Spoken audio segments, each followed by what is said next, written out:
ज़्यादातर लोग यह मानते हैं कि प्यार और शरीर की चाहत, लव और डिज़ायर सिर्फ तब शुरू होती है जब हम जवान होते हैं। उन्हें लगता है कि एक छोटे बच्चे के मन में ऐसी कोई बात नहीं होती, पर यह सोच बिल्कुल वैसी है जैसे कोई कहे कि पेड़ तभी बना जब उस पर फल आए। सच तो यह है कि उस पेड़ की जड़ें तो जमीन के अंदर बहुत पहले से ही बढ़ रही थीं। इस किताब की पूरी कहानी हमें एक ऐसे सफर पर ले जाती है जो हमारे पैदा होते ही शुरू हो जाता है। यह सफर है एक नन्हे बच्चे की मासूमियत से लेकर एक बड़े इंसान की जरूरतों तक का। इसमें हम जानेंगे कि कैसे एक छोटा बच्चा माँ का दूध पीते समय मजा पाता है, कैसे वह अपने ही शरीर से खेलना सीखता है और कैसे जवानी आने पर उसके शरीर के सारे हिस्से एक टीम की तरह काम करने लगते हैं। यहाँ हम उन लोगों के बारे में भी बात करेंगे जिनकी पसंद समाज के आम लोगों से थोड़ी अलग होती है। हम समझेंगे कि कोई इंसान मन से बीमार क्यों पड़ता है और कैसे बचपन की एक छोटी सी याद बड़े होने पर हमारे कैरेक्टर को, हमारे स्वभाव को बना या बिगाड़ सकती है। इस बुक को पढ़कर हमें समझ आएगा कि जिसे हम प्यार कहते हैं उसके पीछे नेचर का कितना बड़ा और कॉम्प्लिकेटेड खेल छिपा है। चलिए इस इंटरेस्टिंग सफर को शुरू करते हैं और अपने ही मन के उन राजों को खोलते हैं जिन्हें हम अब तक भूल चुके हैं। सिगमंड फ्रॉइड की इस किताब को आइए समझने की कोशिश करते हैं। मेरा नाम है रोहित और आप सुन रहे हैं सिलेबस विद रोहित।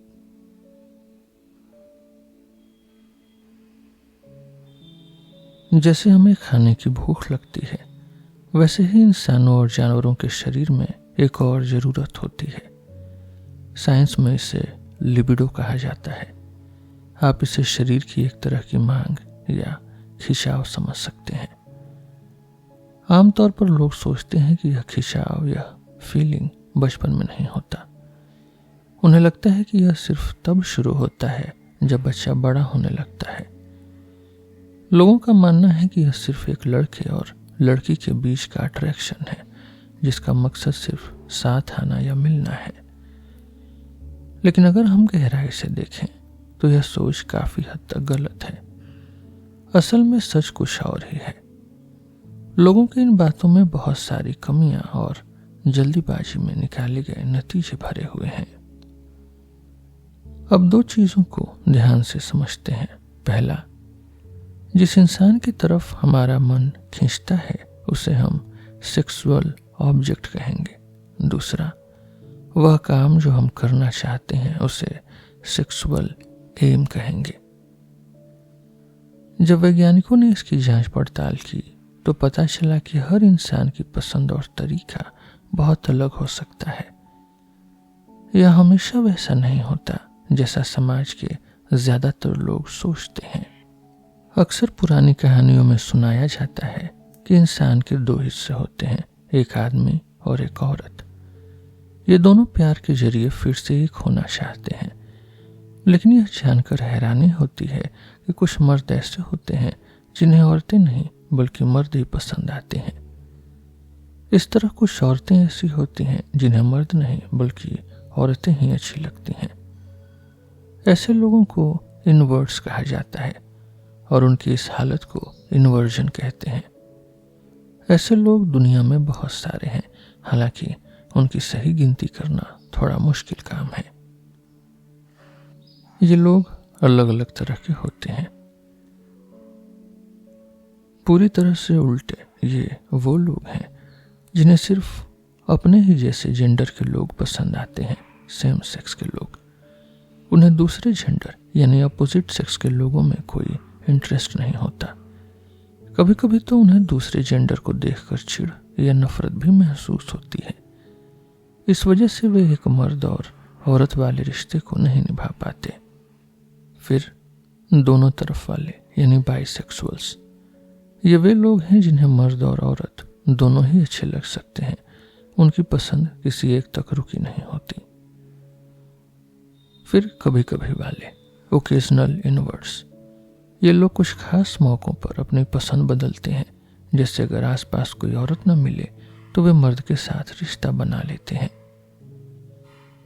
इन लोगों के सोचने का तरीका भी अलग अलग होता है। कुछ लोग अपनी इस पसंद को बिल्कुल नॉर्मल मानते हैं, जैसे बाकी सब लोग। वे समाज से बराबरी के हक मांगते हैं। वहीं कुछ लोग ऐसे होते हैं जिन्हें अपनी यह पसंद एक बीमारी की तरह लगती है, जिससे वे पीछा छुड़ाना चाहते हैं। यह पसंद किसी में बचपन से होती है तो किसी में जवान होने के बाद शुरू होती है। कुछ लोगों के लिए यह जिंदगी भर बनी रहती है तो कुछ लोगों के लिए यह बस थोड़े समय की बात होती है। कभी कभी किसी के साथ बुरा अनुभव, बैड एक्सपीरियंस होने के बाद भी उनकी पसंद बदल जाती है। शुरू में जब डॉक्टरों ने इन लोगों के बारे में जांच पड़ताल की तो उन्हें लगा कि शायद यह दिमाग की कोई पैदाइशी खराबी है, कोई डिजेनरेशन है। लेकिन यह सोचना ठीक नहीं है। किसी भी चीज को खराबी कहना तब तक गलत है जब तक कि वह इंसान अपना काम और अपनी जिंदगी सही से न जी पा रहा हो। अगर कोई इंसान समाज में अच्छे से रह रहा है और अपना काम ठीक से कर रहा है तो उसे खराब यानी डिजेनरेट कहना बिल्कुल गलत होगा। कुछ लोग सोचते हैं कि जिनकी पसंद अलग होती है उनके दिमाग या शरीर में कोई खराबी होती है, लेकिन जांच पड़ताल करने पर पता चला यह बात गलत है। इसके कुछ बड़े सबूत दिए गए। पहला, ये लोग बाकी हर मामले में बिल्कुल आम लोगों जैसे ही होते हैं। दूसरा, इनमें से बहुत से लोग बहुत ज्यादा समझदार होते हैं और उनके वैल्यूज भी बहुत ऊंचे होते हैं। तीसरा, अगर हम पुराने जमाने की बात करें तो बड़े बड़े देशों में जब लोग बहुत तरक्की कर चुके थे तब भी यह चीज वहां बहुत आम थी। यहाँ तक कि जो लोग जंगलों में पुराने तरीके से रहते हैं उनमें भी यह बात खूब पाई जाती है। अब एक बड़ा सवाल यह है कि क्या इंसान ऐसा ही पैदा होता है? कुछ लोग कहते हैं हाँ, क्योंकि वे बचपन से ही ऐसे थे। लेकिन कुछ लोग ऐसा नहीं मानते। उनका सोचना है कि यह बाद में सीखी हुई बात है। इसके पीछे के कारण है, पहला, शायद बचपन में उनके मन पर कोई गहरी बात या असर छप गया हो। दूसरा, या फिर बाहर के हालात यानी कंडीशंस ऐसे रहे हों, जैसे सिर्फ एक ही तरह के लोगों के साथ रहना, मर्दों का सिर्फ मर्दों के साथ फौज या जेल में रहना, औरतों से डर लगना या शादी न करना। तीसरा, यहाँ तक कि कभी कभी हिप्नोटिज्म के जरिए भी इसे बदला जा सकता है। लेकिन यहाँ एक उलझन है, एक कंफ्यूजन। बहुत से बच्चों के साथ बचपन में एक जैसी चीजें होती हैं, फिर भी उनमें से कुछ ही ऐसे बनते हैं, सब नहीं। इसलिए यह कहना कि यह सिर्फ पैदाइशी है या सिर्फ बाद में सीखा हुआ है, दोनों ही बातें अधूरी लगती हैं। सच तो यह है कि इसके पीछे कोई एक वजह नहीं है। न तो हम इसे सिर्फ जन्म से जोड़ सकते हैं और न ही सिर्फ बाहर के असर से। इसके लिए इंसान के अंदर की बनावट और बाहर के हालात दोनों का मिलना जरूरी है। ज्यादातर लोग यही सोचते हैं कि दुनिया में सिर्फ दो ही तरह के लोग होते हैं, या तो मर्द यानी या तो मैन या फिर औरत वुमेन। लेकिन साइंस ने एक नई बात बताई है। कभी कभी शरीर की बनावट ऐसी होती है कि यह पहचानना मुश्किल हो जाता है कि वह मर्द है या औरत। ऐसे लोगों के शरीर में दोनों के ही अंग मिल जाते हैं। इसे हर्माफ्रोडिटिज्म कहते हैं। हैरानी की बात तो यह है कि यह चीज हम सबके साथ होती है। हर मर्द के शरीर में औरत होने के कुछ पुराने निशान छिपे होते हैं और हर औरत के शरीर में मर्द होने के। बस वे निशान अब शरीर में कोई काम नहीं करते। इसका मतलब यह है कि शुरू में हम सबके अंदर दोनों यानी बाइसेक्सुअल होने की खूबी होती है, पर बड़े होते होते हम किसी एक तरफ यानी मोनोसेक्सुअल हो जाते हैं। कुछ लोग सोचते हैं कि जिनकी पसंद अलग होती है उनके साथ भी यही हुआ है। वे इसे मन का खेल कहते हैं। एक मशहूर बात यह कही गई कि यह एक मर्द के शरीर में औरत का दिमाग है, लेकिन यह बात पूरी तरह सच नहीं है। जांच पड़ताल में यह देखा गया कि जरूरी नहीं कि जिसकी पसंद अलग हो उसका शरीर या दिमाग भी वैसा ही दिखे। बहुत बार एक मर्द दिखने और सोचने में बिल्कुल मर्द जैसा ही होता है, फिर भी उसे औरतें नहीं बल्कि मर्द ही पसंद आते हैं। इतनी सारी बातों के बाद दो बातें समझ आती हैं। पहला, कि शुरू में हम सबके अंदर दोनों तरह की पसंद यानी बाइसेक्सुअल होने के बीज होते हैं। दूसरा, बड़े होते समय हमारी पसंद में कुछ बदलाव या रुकावटें आ सकती हैं। कुछ लोग सोचते हैं कि जो मर्द दूसरे मर्दों को पसंद करते हैं वे खुद को औरत जैसा महसूस करते हैं, पर ऐसा सबके साथ नहीं होता। बहुत से मर्द ऐसे होते हैं जो खुद तो पूरी तरह मर्द जैसे ही रहते हैं, पर उन्हें अपने साथी में औरतों वाली खूबियां पसंद आती हैं। पुराने जमाने के ग्रीस में भी ऐसा ही था। वहां के बड़े और ताकतवर मर्द लड़कों को पसंद करते थे। वे लड़कों को इसलिए नहीं चाहते थे कि वे मर्द जैसे थे, बल्कि इसलिए क्योंकि वे औरतों जैसे शर्मीले होते थे और उन्हें मदद की जरूरत होती थी। जैसे ही वह लड़का बड़ा होकर मर्द बन जाता, उसे पसंद करना बंद कर दिया जाता था। औरतों के मामले में बात थोड़ी ज्यादा साफ है। जो औरतें दूसरी औरतों को पसंद करती हैं उनमें अक्सर मर्दों वाली आदतें देखी जाती हैं। वे अपने साथी में औरतों जैसी कोमलता चाहती हैं। इन लोगों का काम करने का तरीका भी एक जैसा नहीं होता। कुछ लोग सिर्फ अपनी भावनाओं, अपनी फीलिंग्स को जाहिर करना पसंद करते हैं, तो कुछ लोग हाथों का इस्तेमाल करते हैं। औरतों में अक्सर मुंह और चूमने का तरीका ज्यादा देखा गया है। इस पूरी जांच पड़ताल में हमें एक बहुत जरूरी चीज पता चलती है। शरीर के अंदर की चाहत और वह इंसान जिसे हम पसंद करते हैं, ये दोनों अलग अलग चीजें हैं। जरूरी नहीं कि शरीर की भूख हमेशा किसी खास तरह के इंसान से ही जुड़ी हो। कुछ लोग बच्चों को या जानवरों को अपने पसंद बना लेते हैं। अक्सर यह तब होता है जब कोई इंसान बहुत कमजोर महसूस करता है या उसे सही साथी नहीं मिल पाता। हैरानी की बात यह है कि यह सिर्फ दिमागी रूप से बीमार लोगों के साथ नहीं होता। बहुत बार बच्चों के साथ गलत काम करने वाले वही लोग होते हैं जिनके पास मौका होता है, जैसे टीचर या घर के नौकर। उनके लिए यह एक आदत बन जाती है जो आम लोगों से अलग है। इंसान की पसंद में जो इतने सारे बदलाव दिखते हैं वे हमें सोचने पर मजबूर कर देती हैं। मेरी जांच पड़ताल से यह पता चला है कि इंसान के अंदर जो चाहत उठती है उस पर काबू पाना बहुत मुश्किल होता है। कई बार ऐसा होता है कि एक इंसान समाज में रहने के तौर तरीकों में बिल्कुल सही होता है, पर प्यार और चाहत के मामले में वह थोड़ा अलग या कमजोर हो सकता है। कुल मिलाकर बात यह है कि आप किसे पसंद करते हैं वह बात कभी कभी पीछे छूट जाती है। सबसे जरूरी चीज तो वह अंदरूनी खिंचाव या भूख है जो हमेशा बनी रहती है। आमतौर पर लोग मानते हैं कि शरीर का मिलना ही असली मकसद है। इससे मन की बेचैनी शांत होती है और मजा मिलता है, बिल्कुल वैसे ही जैसे खाना खाने से भूख मिटती है। लेकिन इस बड़े काम तक पहुंचने से पहले कुछ छोटे कदम भी होते हैं, जैसे एक दूसरे को छूना या देखना। ये चीजें अपने आप में मजा देती हैं और जोश को और बढ़ाती हैं, जैसे किस करना। होंठ शरीर के उस हिस्से में नहीं आते जिनसे बच्चे पैदा होते हैं, फिर भी पूरी दुनिया में इसे प्यार जताने का बहुत बड़ा तरीका माना जाता है। अब गलत तरीका किसे कहते हैं, इसके दो मतलब हो सकते हैं।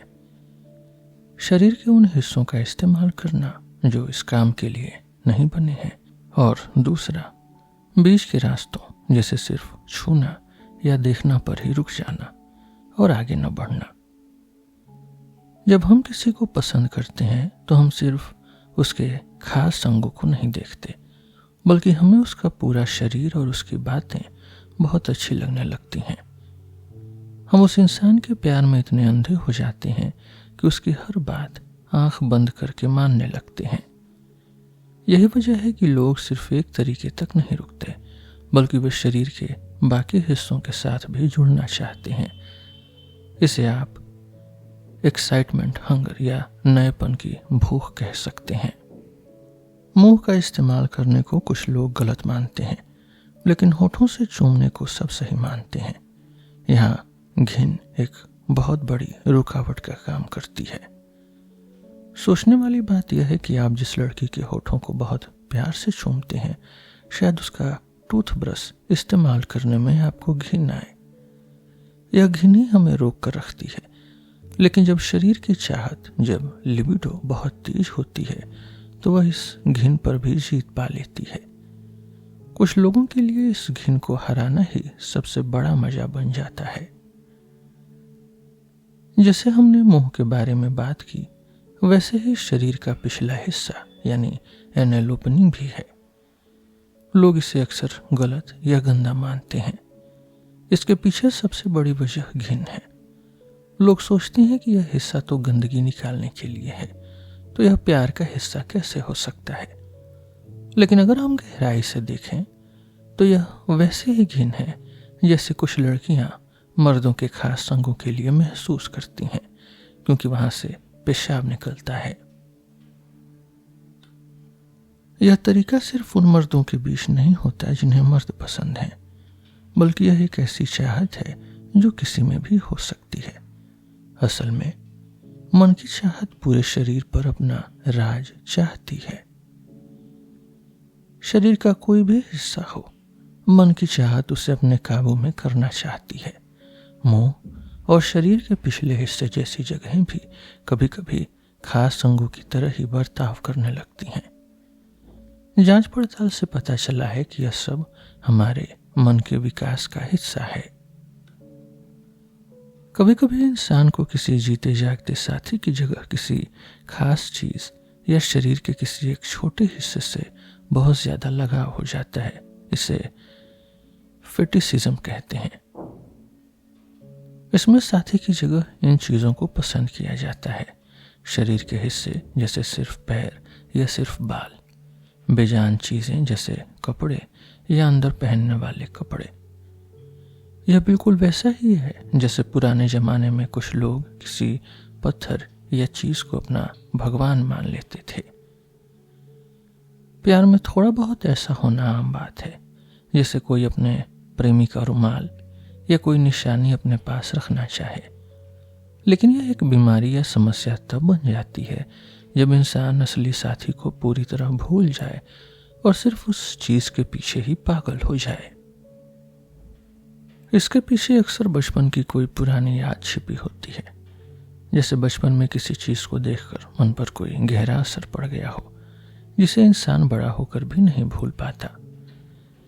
कई बार हमारा दिमाग कुछ चीजों को संकेतों यानी सिंबल्स की तरह इस्तेमाल करता है, जैसे बालों को देखकर किसी और चीज की याद आना। कई बार ऐसा होता है कि इंसान अपनी मंजिल तक नहीं पहुंच पाता। इसके कई कारण हो सकते हैं, जैसे शरीर की कमजोरी या पकड़े जाने का डर। ऐसे में इंसान क्या करता है? वह असली काम तक पहुंचने से पहले वाले जो छोटे छोटे कदम होते हैं उन्हीं में रुक जाता है और उन्हीं से मजा लेने लगता है। किसी को प्यार करने में उसे छूना बहुत जरूरी है। इससे शरीर में एक नया जोश पैदा होता है। अगर कोई छूने के बाद आगे बढ़ता है तो यह बिल्कुल नॉर्मल बात है। इसी तरह देखना भी है। हम अक्सर सुंदर चीजें देखना पसंद करते हैं। शरीर को कपड़ों से ढकना लोगों में एक तरह की उत्सुकता यानी क्यूरियोसिटी पैदा करता है कि वे ढकी हुई चीजों को देखें। लेकिन यह देखना गलत तब बन जाता है जब कोई सिर्फ खास अंगों को ही देखना चाहे। किसी को गंदगी वाली चीजें देखने में मजा आए या फिर कोई असली काम को छोड़कर सिर्फ देखने में ही लगा रहे। जैसे कुछ लोग अपना शरीर दूसरों को दिखाते हैं ताकि वे बदले में दूसरों का शरीर देख सकें। यहाँ दो तरह के लोग होते हैं, एक जो देखना चाहता है और दूसरा जो दिखाना चाहता है। जैसे घिन हमें गंदे कामों से रोकती है, वैसे ही शर्म हमें छिप कर देखने जैसी आदतों से रोकती है। कुछ अलग तरह की पसंद भी होती हैं। सैडिज्म, इसमें इंसान को अपने साथी को दर्द देने या उसे नीचा दिखाने में मजा आता है। अक्सर मर्दों में थोड़ा बहुत जोर जबरदस्ती करने का स्वभाव होता है ताकि वे साथी की ना को हाँ में बदल सकें। लेकिन जब यह स्वभाव बहुत बढ़ जाए और इंसान सिर्फ जुल्म करके ही खुश हो तो इसे सैडिज्म कहते हैं। फिर दूसरा है मैसोकिज्म। यह सैडिज्म का बिल्कुल उल्टा है। इसमें इंसान चाहता है कि उसका साथी उसे दर्द दे, उसे पीटे या उसे अपना गुलाम बनाकर रखे। उसे उस दुख और दर्द में ही मजा आता है। जांच पड़ताल से पता चलता है कि अक्सर जो इंसान दूसरों को दर्द देना चाहता है वही कभी कभी खुद भी दर्द पाना चाहता है। यह एक ही सिक्के के दो पहलू जैसे हैं। दर्द को हराना वैसा ही है जैसे हम घिन और शर्म पर जीत पाते हैं। सैडिज्म और मैसोकिज्म इसलिए खास हैं क्योंकि प्यार की दुनिया में एक का ताकतवर होना और दूसरे का दबकर रहना बहुत पुरानी और आम बात है। जुल्म और शरीर की चाहत का, क्रुएलिटी और सेक्सुअल इम्पल्स का गहरा रिश्ता है। यह बात हिस्ट्री हमें सिखाती है।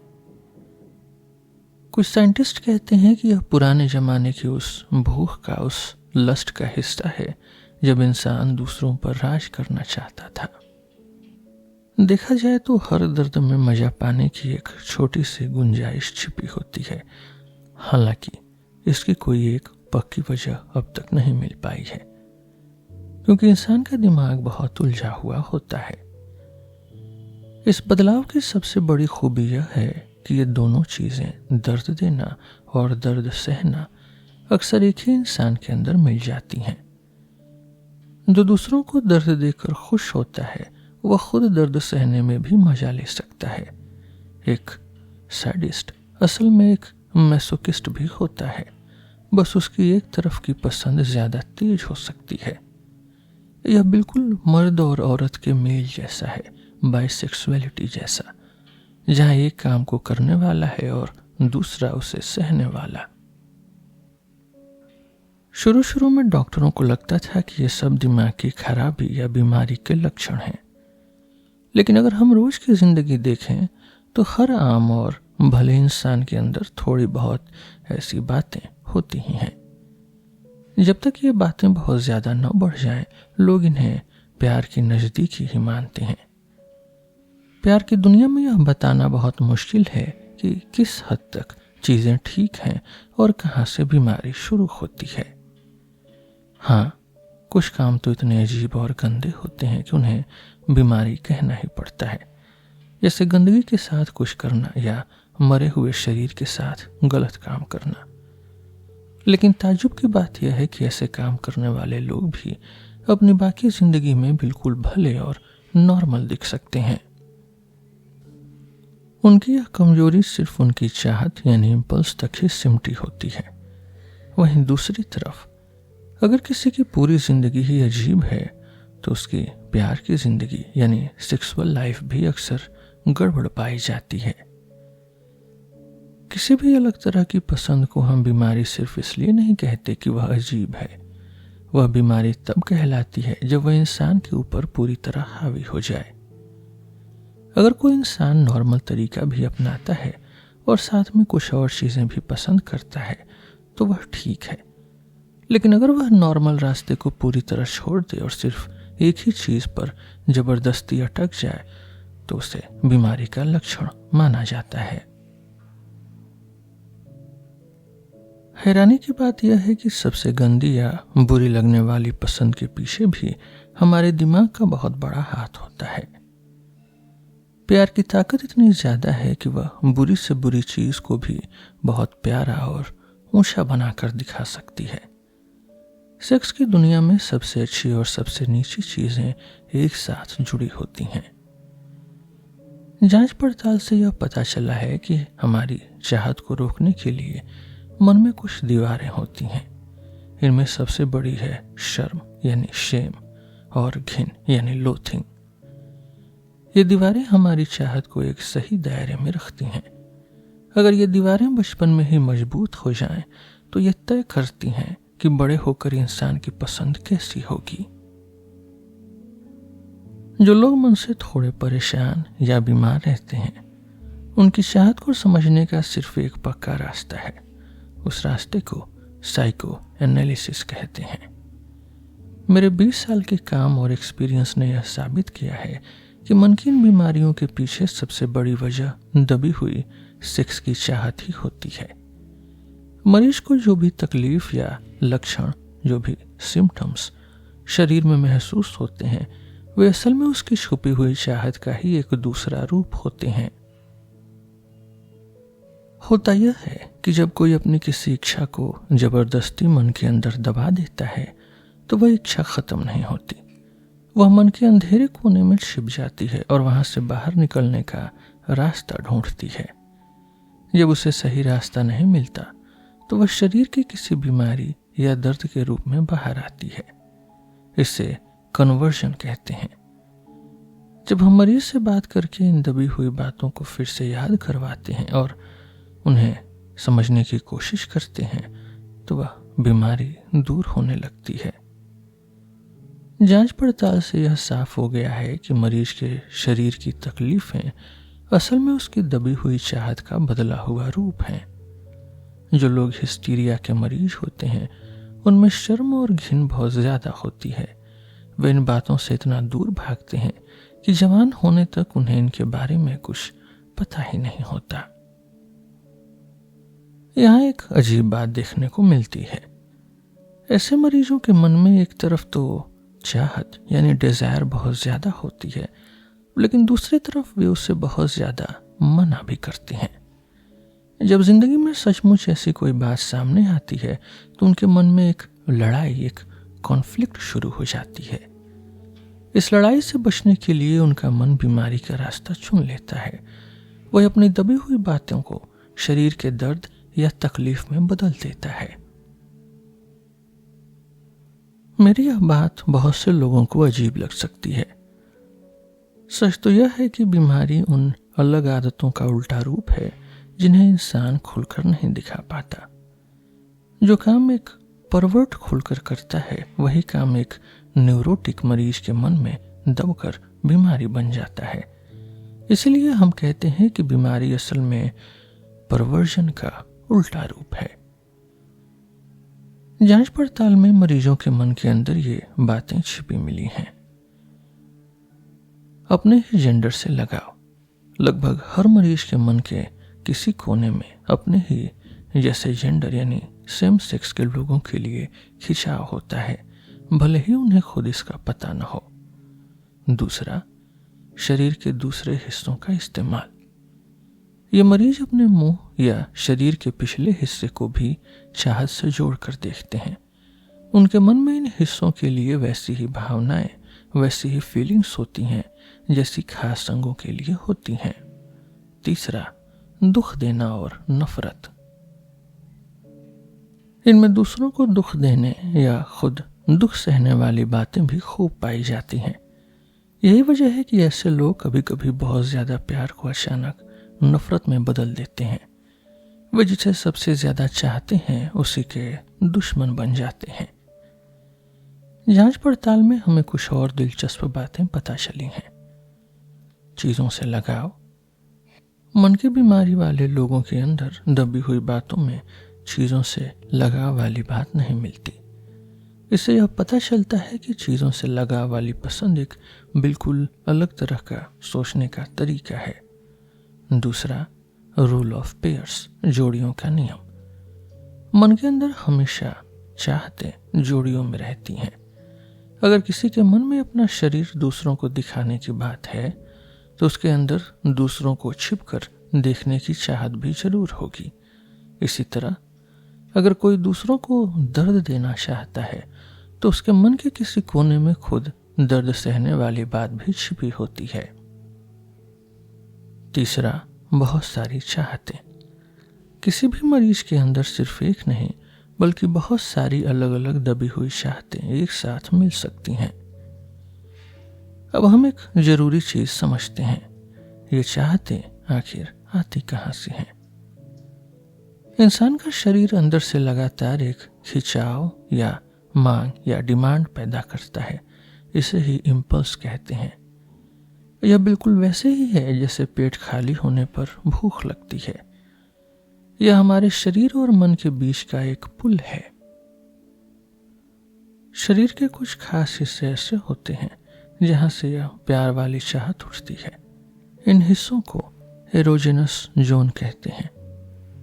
मुंह और पिछला हिस्सा, माउथ एंड एनस, यह हिस्से प्यार के मामले में बिल्कुल वैसे ही बर्ताव करते हैं जैसे शरीर के खास अंग करते हैं। हिस्टीरिया के मरीजों में ये हिस्से बहुत एक्टिव हो जाते हैं। फिर आंखें, देखने से जो मजा मिलता है वह भी शरीर की इसी चाहत का हिस्सा है। आंखें यहाँ एक खास हिस्से की तरह काम करती हैं। फिर स्किन, हमारी स्किन यानी हमारी चमड़ी सबसे बड़ा हिस्सा है। दर्द महसूस करना या किसी को छूना, यह सब स्किन के जरिए ही मन तक पहुंचता है। कुल मिलाकर हमारा शरीर अलग अलग रास्तों से मजा और चाहत महसूस करता है, सिर्फ एक तरीके से नहीं। जांच पड़ताल से यह पता चलता है कि मन की बीमारी यानी न्यूरोसिस वाले लोगों की पसंद अक्सर आम लोगों से अलग क्यों हो जाती है। इसे समझने के लिए एक नदी का एग्जाम्पल लेते हैं। जैसे किसी बड़ी नदी के आगे बांध बना दिया जाए तो उसका पानी रुक जाता है और फिर वह आसपास के छोटे और टेढ़े रास्तों में भरने लगता है। बिल्कुल वैसे ही जब किसी इंसान की चाहत, उसकी लिबिडो को उसकी आम जिंदगी में सही रास्ता नहीं मिलता तो वह चाहत उन रास्तों पर चली जाती है जिन्हें लोग अजीब या गलत कहते हैं। यह कहना गलत होगा कि इंसान सिर्फ पैदाइशी ऐसा होता है या सिर्फ उसके साथ हुए हादसों की वजह से। असल में ये दोनों बातें मिलकर काम करती हैं। अक्सर किसी के अंदर पैदाइशी खिंचाव ज्यादा होता है तो शायद उसे बाहर के असर की कम जरूरत पड़े, लेकिन अगर किसी की जिंदगी में बहुत उथल पुथल मची है, बहुत डिस्टरबेंस है, तो एक आम इंसान भी मन की बीमारी का शिकार हो सकता है। एक डॉक्टर ने बहुत सही बात कही थी कि हम सब थोड़े बहुत मन के मरीज होते हैं। इसका मतलब यह है कि ये जो अलग अलग पसंद हैं, ये कोई अनोखी चीज नहीं है। इनके बीज हम सबके अंदर पैदाइशी होते हैं। होता यह है कि कुछ लोगों में ये बीज बहुत ज्यादा बढ़ जाते हैं और वे परवर्ट बन जाते हैं। कुछ लोगों में ये बीज मन के अंदर दब जाते हैं और बीमारी बनकर बाहर आते हैं, और कुछ खुशकिस्मत लोगों में ये बीज एक सही और नॉर्मल जिंदगी का हिस्सा बन जाते हैं। ये सारे बीज बच्चों में साफ साफ देखे जा सकते हैं। बच्चों की चाहत बहुत मासूम होती है, लेकिन उसमें ये सारी चीजें छोटे रूप में छिपी होती हैं। अगर कोई बड़ा इंसान मन से बीमार होता है तो वह असल में अपने बचपन वाली हालत में वापस लौट जाता है।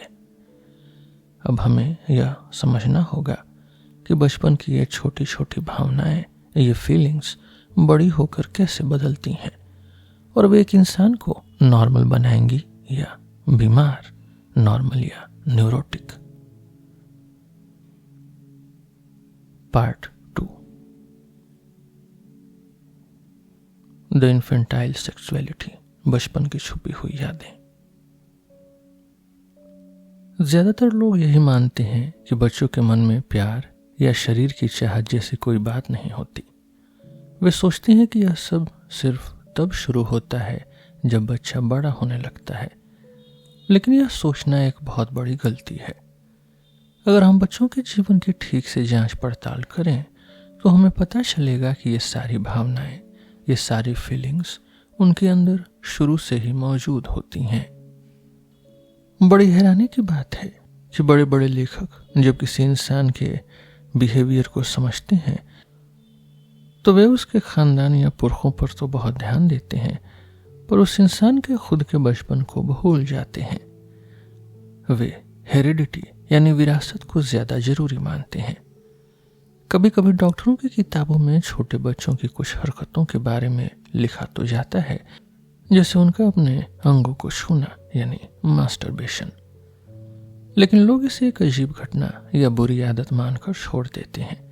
कोई भी यह नहीं मानता कि बचपन में ऐसी चाहत होना बिल्कुल नॉर्मल बात है।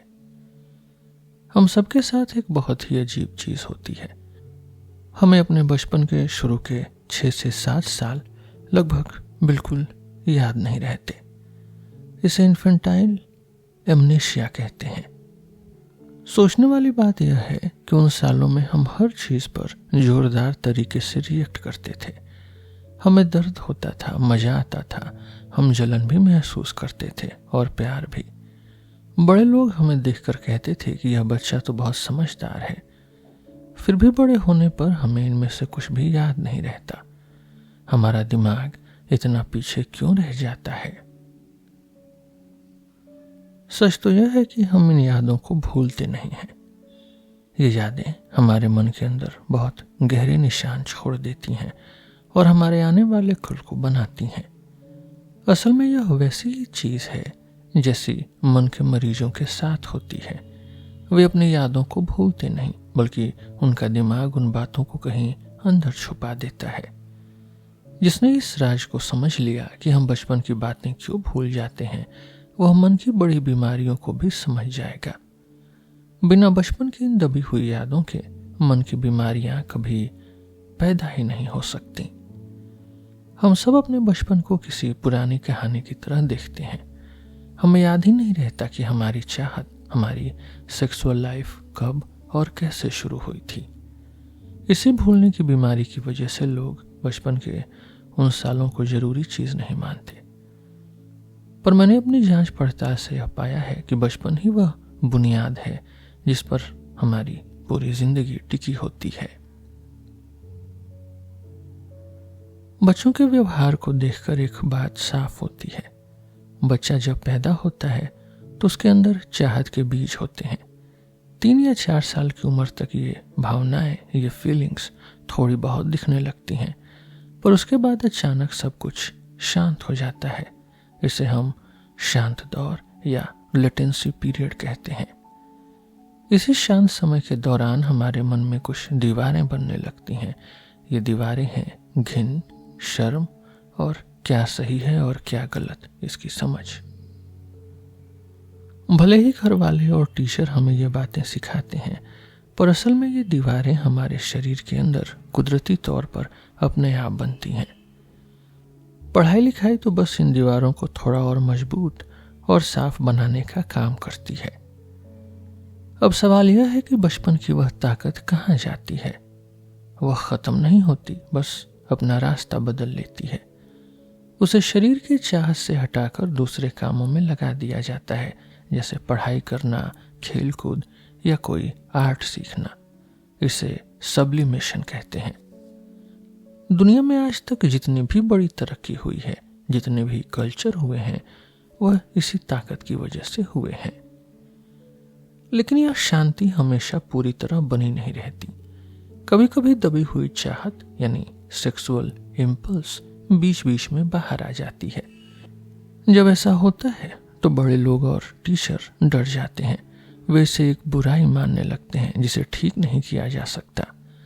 पर हमें इसी चीज को ध्यान से समझना है, क्योंकि यहीं से हमें पता चलेगा कि बड़े होने पर हमारी चाहत कैसा रूप लेगी। बच्चे बचपन में क्या क्या हरकतें करते हैं, इसे समझने के लिए हम सबसे आसान एग्जाम्पल लेंगे, अंगूठा चूसना। एक छोटे बच्चे को देखिए, वह बड़े मजे से अपना अंगूठा चूसता है। अंगूठा चूसना सिर्फ छोटे बच्चों में ही नहीं, बल्कि कई बार बड़े होने तक भी देखा जाता है। इसमें बच्चा बार बार अपने होठों से अंगूठे को चूसता है। ध्यान देने वाली बात यह है कि वह ऐसा पेट भरने के लिए नहीं कर रहा है। वह अंगूठे के अलावा अपनी जीभ, होठों का हिस्सा या पैर का अंगूठा भी चूस सकता है। अक्सर बच्चे ऐसा करते करते अपने कान खींचते हैं या शरीर के किसी खास हिस्से को रगड़ते हैं। यह सब करते हुए बच्चा दुनिया को भूल जाता है और उसे इतनी गहरी खुशी मिलती है कि वह थक कर सो जाता है। यहाँ सबसे बड़ी बात यह है कि बच्चा इस खुशी के लिए किसी दूसरे इंसान के पास नहीं जाता, वह अपने ही शरीर का इस्तेमाल करके खुद को खुश कर लेता है। इसे ऑटो इरोटिक कहते हैं, जिसका मतलब है अपने आप से ही सुख पाना। बच्चा यह मजा क्यों लेना चाहता है? क्योंकि उसे वह याद है जो उसने सबसे पहले माँ का दूध पीते वक्त महसूस की थी। जब बच्चा माँ का दूध पीता है तो उसके होठों को दूध की गर्म धार से बहुत अच्छा महसूस होता है। होंठ शरीर का एक ऐसा हिस्सा है जहाँ से खुशी पैदा होती है।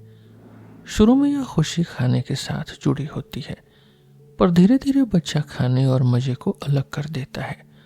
उसे लगता है कि बाहर की दुनिया पर उसका बस नहीं चलता, इसलिए वह अपने ही अंगूठे को चूस कर आजाद महसूस करता है।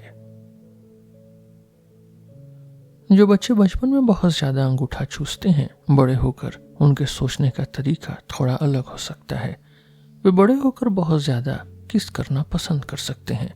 उन्हें पीने या ड्रिंकिंग या सिगरेट यानी स्मोकिंग का ज्यादा शौक हो सकता है। लेकिन अगर इस चाहत को बचपन में ही बहुत बुरी तरह दबा दिया जाए तो बड़े होकर उन्हें खाने से घिन या उल्टी जैसी परेशानियां भी हो सकती हैं।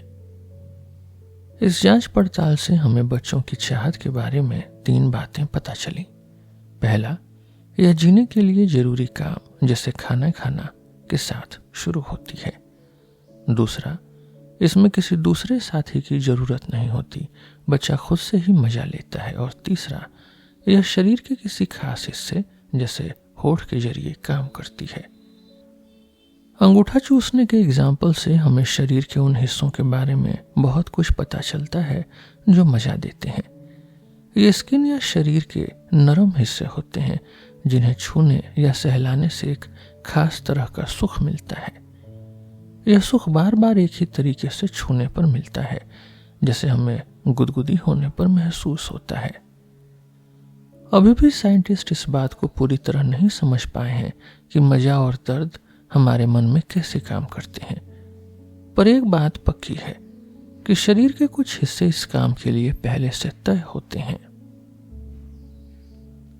बच्चा अपने शरीर पर नजर डालता है और किसी भी हिस्से को चूसने के लिए चुन लेता है। जब उसे उसकी आदत हो जाती है तो वह उसी को पसंद करने लगता है। वैसे तो छाती या शरीर के खास अंग ज्यादा मजा देते हैं, पर बच्चा किसी भी हिस्से से मजा लेना सीख सकता है। यही बात हिस्टीरिया के मरीजों में भी देखी जाती है। जब उनकी असली चाहत को दबाया जाता है तो उनके शरीर के दूसरे हिस्से बिल्कुल खास अंगों जैसा बर्ताव करने लगते हैं। बच्चों का मकसद बहुत सीधा होता है, किसी खास हिस्से को सहलाकर या छूकर मजा पाना। यह मजा बच्चा पहले कभी चख चुका होता है, इसलिए वह उसे दोबारा पाना चाहता है। नेचर ने इसका इंतजाम बहुत पहले ही कर दिया था, जैसे दूध पीने के बहाने होठों को मजा देना। जब बच्चे को मजे की इच्छा होती है तो उसे शरीर के उस हिस्से में एक अजीब सी बेचैनी या खुजली महसूस होती है। यह बेचैनी उसे थोड़ा परेशान भी कर सकती है। बच्चे का काम बस इतना होता है कि वह उस हिस्से को चूसकर या सहलाकर उस बेचैनी को खत्म करे और मजा पाए। एक बार जब हम समझ लेते हैं कि होठों से मजा कैसे मिलता है तो शरीर के बाकी हिस्सों को समझना भी आसान हो जाता है। बस तरीका बदल जाता है।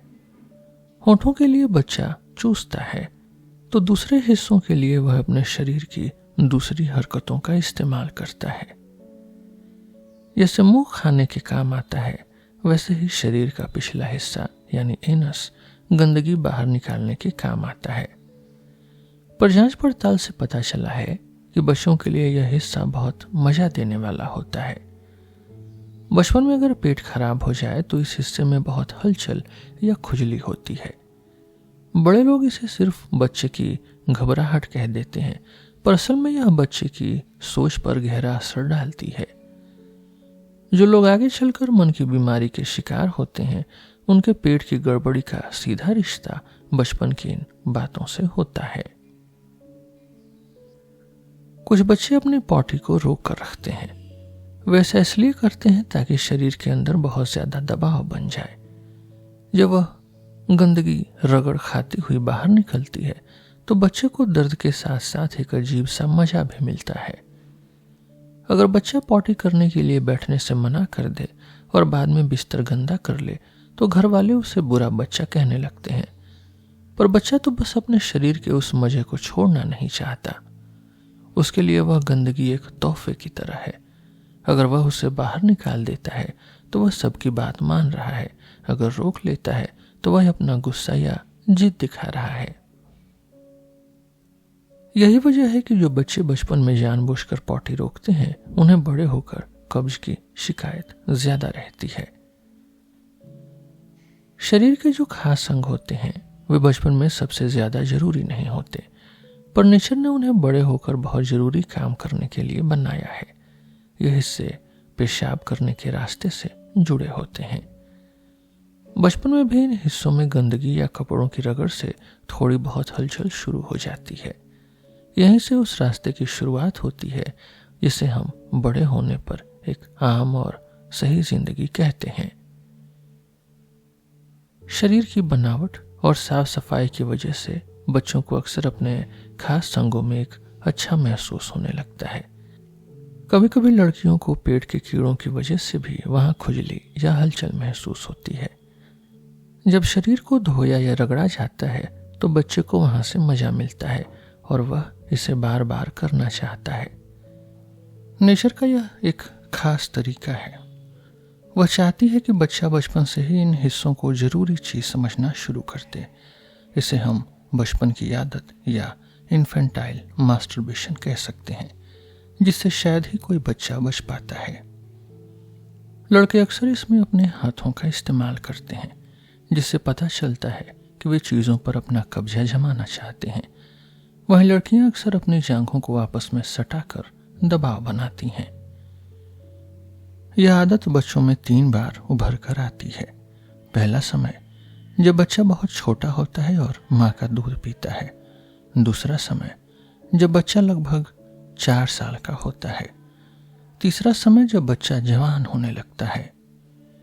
4 साल की उम्र वाली यादें हमारे मन पर सबसे गहरा असर छोड़ती हैं। भले ही हम बड़े होकर इन्हें भूल जाएं, लेकिन यही यादें तय करती हैं कि हमारा कैरेक्टर कैसा होगा। अगर कोई बड़ा होकर मन से बीमार पड़ता है तो जांच पड़ताल में पता चलता है कि उसकी बीमारी का जड़ यही बचपन की दबी हुई बातें हैं। बचपन के बीच वाले सालों में यह चाहत फिर से जागती है। कभी कभी यह खुजली या गुदगुदी की तरह महसूस होती है। कई बार बच्चे सोते में बिस्तर गीला कर देते हैं। अगर यह किसी बीमारी की वजह से नहीं है तो समझ लीजिए कि यह उसी मजे का एक तरीका है जो बड़े होने पर महसूस होता है। यहाँ पेशाब करने वाला रास्ता ही शरीर की चाहत का रखवाला बन जाता है। यह सब अपने आप भी शुरू हो सकता है, पर कभी कभी बाहर के हालात इसे जल्दी जगा देते हैं, जैसे किसी का बहकाना। जब कोई बड़ा या दूसरा बच्चे को इन चीजों के बारे में जल्दी बता देता है या सिखा देता है, इससे बच्चा बार बार वही मजा पाने की कोशिश करने लगता है। पहले मुझे लगता था कि यह बाहरी कारण ही सबसे बड़े हैं, पर मुझे पता चला है कि इंसान के शरीर की अपनी बनावट और विकास भी उतने ही जरूरी हैं। जांच पड़ताल से यह पता चलता है कि अगर किसी बच्चे को बचपन में बहका दिया जाए तो वह किसी भी गलत रास्ते पर जा सकता है। ऐसा इसलिए होता है क्योंकि बच्चों के मन में अभी शर्म, घिन और क्या सही है क्या गलत की दीवारें नहीं बनी होती। यह बिल्कुल वैसा ही है जैसा हम उन औरतों में देखते हैं जिन्हें सही गलत की ज्यादा समझ नहीं होती। अगर उन्हें कोई चालाक इंसान बहका दे तो वे हर तरह की अजीब चीज में मजा ढूंढने लगती हैं। यही स्वभाव, यही माइंडसेट उन औरतों में भी दिखता है जो प्रोस्टिट्यूशन यानी वेश्यावृत्ति में होती हैं। इससे यह साबित होता है कि ये सारी बातें इंसान के अंदर बहुत पुराने समय से मौजूद हैं। बच्चे शुरू में बिल्कुल बेशर्म होते हैं। उन्हें अपना शरीर और खास अंग दूसरों को दिखाने में बहुत मजा आता है। बड़े होने पर जब उनमें थोड़ी शर्म आने लगती है तब उनमें दूसरों के अंगों को देखने की उत्सुकता जागती है। अक्सर यह तब होता है जब बच्चे दूसरों को पेशाब या पॉटी करते हुए देखते हैं। अगर बचपन की यह देखने वाली चाहत मन के अंदर दब जाए तो बड़े होने पर यही चीज मन की बीमारी के लक्षण पैदा करती है। बच्चों में एक और अजीब बात होती है, दूसरों को सताना या जुल्म करना। बच्चों को दया की बात बहुत देर से समझ आती है, इसलिए वे अक्सर जानवरों या अपने साथ खेलने वाले बच्चों को दर्द देने में मजा लेते हैं। वे बस हर चीज पर अपना कब्जा जमाना चाहते हैं। जो बच्चे बचपन में बहुत ज्यादा जालिम होते हैं, क्रूएल होते हैं, उनके बारे में यह शक हो सकता है कि उनके अंदर शरीर की चाहत यानी सेक्सुअल इंपल्स बहुत जल्दी जाग गई है। एक और पुरानी चीज है, खुद दर्द सहने में मजा आना। आपने सुना होगा कि पुराने जमाने में बच्चों को उनके पिछले हिस्से पर मार लगाई जाती थी। ऐसी मार या दर्द से बच्चे के मन में एक तरह का खिंचाव पैदा हो सकता है जो आगे चलकर उसे दर्द सहने का आदी बना देता है। इसीलिए बच्चों को शारीरिक सजा, फिजिकल पनिशमेंट नहीं देनी चाहिए, क्योंकि इससे उनके सोचने का तरीका गलत रास्ते पर जा सकता है। जब बच्चा 3 से 5 साल का होता है तो उसका दिमाग बहुत तेज चलने लगता है। वह हर चीज के बारे में सवाल पूछना चाहता है। इसे हम उसके सीखने की भूख कह सकते हैं। जांच पड़ताल से पता चला है कि बच्चों के ये सवाल अक्सर शरीर और प्यार से जुड़े होते हैं। वे हर चीज को बहुत ध्यान से देखते हैं और सच जानना चाहते हैं।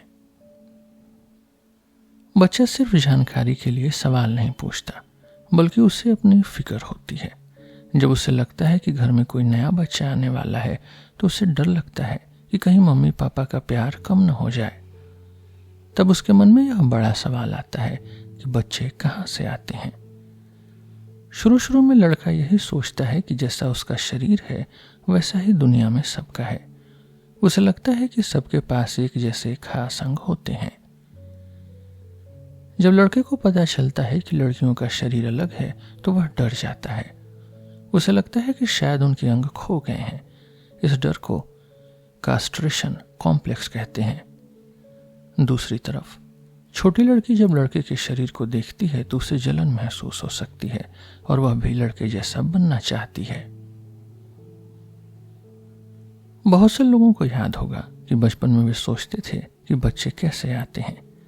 बच्चे अपनी कहानियां खुद बना लेते हैं, जैसे कुछ खास खाने से बच्चा पेट में आ जाता है। बच्चा पेट को काट कर या नाभि से बाहर आता है। बच्चा उस रास्ते से बाहर आता है जहां से हम पॉटी करते हैं। छोटे बच्चों की ये बातें सुनने में भले ही अजीब लगे, पर उनके लिए यही सच होता है। अगर छोटा बच्चा गलती से अपने मम्मी पापा को करीब आते यानी सेक्सुअल एक्ट देख ले तो उसे लगता है कि वे आपस में लड़ रहे हैं। उसे लगता है कि एक इंसान दूसरे को चोट पहुंचा रहा है या उसे दबा रहा है। उसे सैडिस्टिक सोच कहते हैं। इसका मतलब है दर्द में मजा ढूंढना। बच्चा इसे समझ नहीं पाता और वह इसे बाथरूम जाने जैसा कोई काम समझ लेता है। बच्चों की बनाई कहानियां असल में उनके खुद के शरीर की बनावट से आती हैं। वे मम्मी का बड़ा पेट देख लेते हैं और समझ भी जाते हैं कि अंदर बच्चा है, लेकिन जब बड़े उन्हें चिड़िया बच्चा लाई है जैसी कहानियां सुनाते हैं तो उन्हें शक होने लगता है। लेकिन बच्चों की यह जांच पड़ताल अक्सर नाकाम हो जाती है। इसके 2 बड़े कारण हैं। पहला, उन्हें बच्चे पैदा करने वाले बीज यानी स्पर्म के बारे में नहीं पता होता। दूसरा, उन्हें लड़कियों के शरीर के रास्ते का पता नहीं होता। क्योंकि उनका अपना शरीर अभी पूरी तरह तैयार नहीं है, इसलिए वे सच तक नहीं पहुंच पाते। वे हार मान लेते हैं और उन बड़ों से दूरी बना लेते हैं जिन पर वे पहले भरोसा करते थे। उन्हें लगता है कि बड़े उनसे कुछ छुपा रहे हैं। बचपन में बच्चा सिर्फ खुद से मजा लेता है। शरीर का हर हिस्सा अपनी अलग मौज ढूंढता है। लेकिन जब इंसान बड़ा हो जाता है तो यह सारा मजा बच्चे पैदा करने के काम में लग जाता है। तब शरीर के सारे हिस्से मिलकर एक बड़े मकसद के लिए काम करते हैं। बड़े होने से पहले शरीर की चाहत कुछ खास रास्तों से होकर गुजरती है। इन्हें हम शुरुआती दौर कहते हैं। पहला मुंह वाला दौर, ओरल फेज। यहाँ खाना खाना और प्यार महसूस करना एक ही बात है, जैसे अंगूठा चूसना। यह मकसद बस यह होता है कि जो चीज़ अच्छी लगे उसे अपने अंदर ले लो। यही आगे चलकर दूसरों जैसा बनने की चाहत बन जाती है। दूसरा, जिद और पॉटी वाला दौर। यहाँ लड़का लड़की वाली सोच नहीं होती। यहाँ सिर्फ दो ही बातें होती हैं, एक करने वाला और दूसरा सहने वाला। बच्चा यहाँ अपनी ताकत दिखाना चाहता है। फिर दोहरे भाव, एम्बिवेलेंस। इस समय इंसान के मन में एक साथ दो उल्टी भावनाएं चल सकती हैं, जैसे एक ही इंसान से बहुत प्यार करना और उसी पर गुस्सा होना। इसे एम्बिवेलेंस कहते हैं। यह सोच, यह माइंडसेट इंसान के साथ जिंदगी भर रह सकती है। ये जो बचपन की बातें हम समझ रहे हैं, ये डॉक्टरों ने उन लोगों की जांच पड़ताल करके सीखी हैं जो मन से थोड़े परेशान थे। इससे हमें यह जानने में मदद मिलती है कि एक आम इंसान का शरीर और मन कैसे बढ़ता है और कैसे काम करता है। एक और मजेदार बात, जैसे बड़े लोग अपना साथी चुनते हैं, अपना पार्टनर, वैसे ही छोटे बच्चे भी बचपन में ही अपना एक पसंदीदा इंसान चुन लेते हैं। वे अपना सारा प्यार उसी एक इंसान पर लुटाना चाहते हैं। यह बड़े होने पर होने वाले प्यार जैसा ही होता है, बस फर्क इतना है कि बचपन में शरीर के अंग भी बच्चे पैदा करने के काम के लिए तैयार नहीं होते। यह शरीर की बनावट का आखिरी पड़ाव यानी लास्ट स्टेज होता है। अपना पसंदीदा इंसान चुनने का यह काम जिंदगी में 2 बार होता है। पहला, यह 3 से 5 साल की उम्र में शुरू होता है। फिर कुछ सालों के लिए यह सब रुक जाता है। फिर दूसरा, यह जवान होने पर शुरू होता है और यही हमारे आगे की जिंदगी तय करता है। बचपन का वह पहला प्यार बड़े होने पर इज्जत और लगाव की शक्ल ले लेता है, लेकिन मन के अंदर वे पुरानी चाहतें अभी से भी रहती हैं। कई बार जवान होने पर जब हम नया साथी ढूंढते हैं तो वह बचपन वाली पसंद से मेल नहीं खा पाता। यही वजह है कि एक ही इंसान में अपनी सारी इच्छाएं पूरी कर पाना लोगों के लिए मुश्किल हो जाता है। अब तक हमने देखा कि शरीर में यह चाहत कहां कहां से आती है। पहले कभी मिले मजे को दोबारा पाने की कोशिश करना, शरीर के खास हिस्सों को सहलाना, देखने या जोर जबरदस्ती करने की इच्छा। हमारी पूरी स्किन बहुत सेंसिटिव होती है। आपने देखा होगा कि गर्म पानी से नहाना कितना अच्छा लगता है। यह इसलिए है क्योंकि हमारी स्किन टेम्परेचर को महसूस करके हमें खुशी देती है। एक और मजेदार बात यह है कि शरीर को एक लय में हिलाने डुलाने से भी बच्चे को बहुत सुख मिलता है। यह मजा 3 चीजों से आता है। कान के अंदर की नर्व्स पर असर पड़ने से, स्किन के छूने से और शरीर की मसल्स की हलचल से। क्या आपने गौर किया है कि बच्चे झूला झूलने या हवा में उछलने की जिद क्यों करते हैं? क्योंकि उन्हें उस मोशन में बहुत मजा आता है। रोते हुए बच्चे को भी पालने में हिलाकर ही सुलाया जाता है। रेलगाड़ी या बस के सफर में जो झटके लगते हैं वे बच्चों को इतने अच्छे लगते हैं कि हर लड़का बचपन में रेल का ड्राइवर बनना चाहता है। लेकिन बड़े होने पर जब मन की ये पुरानी पसंद दब जाती है तो वही लोग सफर में बीमार महसूस करने लगते हैं या उन्हें सफर से डर लगने लगता है। अगर बहुत ज्यादा डर और शरीर का हिलना एक साथ हो जाए तो यह मन की गहरी बीमारी भी बन सकता है। बच्चों को हाथ पैर चलाना और जोरदार खेल खेलना बहुत पसंद होता है। कई लोग कह सकते हैं कि इसका प्यार या शरीर की चाहत से क्या लेना देना, लेकिन जांच पड़ताल से पता चला है कि बहुत से लोग अपनी पहली चाहत तब महसूस करते हैं जब वे अपने दोस्तों के साथ कुश्ती या लड़ाई का खेल खेल रहे होते हैं। इस खेल में शरीर एक दूसरे से रगड़ खाता है जिससे मजा मिलता है। किसी खास दोस्त के साथ लड़ने या भिड़ने की इच्छा असल में उसे पसंद करने का ही एक तरीका है। यहीं से दूसरों पर ताकत दिखाने या जोर जबरदस्ती करने वाली चाहत के बीज पड़ते हैं। जैसे कहते हैं ना, जिससे प्यार होता है उसे ही तंग किया जाता है। हैरानी की बात यह है कि डर या घबराहट जैसी तेज भावनाएं भी शरीर की चाहत को जगा सकती हैं। जैसे स्कूल के किसी बच्चे को एग्जाम का बहुत डर लग रहा हो या वह कोई कठिन सवाल हल करने की कोशिश कर रहा हो, तो उस टेंशन में वह अक्सर अपने खास अंगों को छूने लगता है। स्कूल में बच्चों का जो बिहेवियर टीचर को समझ नहीं आता, उसके पीछे अक्सर उनकी जागती हुई चाहत ही होती है। बड़े होकर भी बहुत से लोग डरावनी कहानियां पढ़ने या फिल्में देखने का मौका इसलिए ढूंढते हैं क्योंकि उस डर और रोमांच में उन्हें एक अलग तरह का मजा मिलता है। अगर दर्द को थोड़ा कम कर दिया जाए या उसे दूर से महसूस किया जाए तो वह भी शरीर में एक तरह का जोश पैदा कर सकता है। यही वह असली जड़ है जहां से दूसरों को दुख देने या खुद दुख सहने की चाहत पैदा होती है। धीरे धीरे हमें समझ आ रहा है कि यह कितनी उलझी हुई चीज है।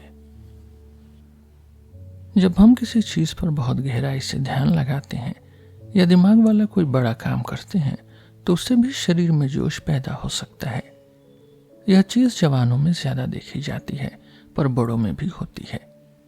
इसलिए जब लोग कहते हैं कि दिमाग बहुत ज्यादा थक गया है तो उसके पीछे अक्सर शरीर की यही दबी हुई हलचल होती है। अगर हम अब तक के सभी सबूतों को देखें तो पता चलता है कि नेचर ने शरीर के अंदर जोश पैदा करने के बहुत सारे इंतजाम किए हैं। स्किन को सहलाना या शरीर के खास हिस्सों को छूना सबसे सीधा तरीका है। शरीर के अंदर चलने वाले दूसरे काम जैसे ही तेज होते हैं वे अपने आप शरीर की चाहत को जगा देते हैं। ऐसा लगता है कि शरीर में होने वाला हर बड़ा काम कहीं ना कहीं हमारी चाहत को बढ़ाने में मदद करता है। अभी हम इन बातों को पूरी तरह नहीं जानते क्योंकि यह जांच पड़ताल बिल्कुल नहीं है और शरीर का यह जोश, यह एक्साइटमेंट अभी भी एक राज ही है। हर इंसान के अंदर ये रास्ते अलग अलग तरह के होते हैं। किसी में कोई रास्ता ज्यादा मजबूत है तो किसी में कोई और। इसी वजह से हर इंसान का सोचने का तरीका और उसका स्वभाव, उसका कॉन्स्टिट्यूशन एक दूसरे से अलग होता है। ये रास्ते दो तरफा होते हैं, टू वे पाथ्स हैं। इसे एक एग्जाम्पल से समझते हैं। होठों का इस्तेमाल खाना खाने और मजा पाने दोनों के लिए होता है। अगर मजे वाले काम में कोई परेशानी आती है तो उसका असर खाने की आदत पर भी पड़ सकता है। उसी तरह अगर बहुत ज्यादा ध्यान लगाने से जोश आता है तो जरूरत से ज्यादा जोश हमारे ध्यान लगाने की ताकत को भी बिगाड़ सकता है। मन की बहुत सी बीमारियां इसी वजह से होती हैं क्योंकि शरीर के एक हिस्से की गड़बड़ी दूसरे हिस्से को भी खराब कर देती है। लेकिन यही रास्ते हेल्थ के लिए भी जरूरी हैं। इन्हीं रास्तों से हमारे अंदर की ताकत यानी एनर्जी प्यार के कामों से हटकर दूसरे बड़े और अच्छे कामों में लगती है।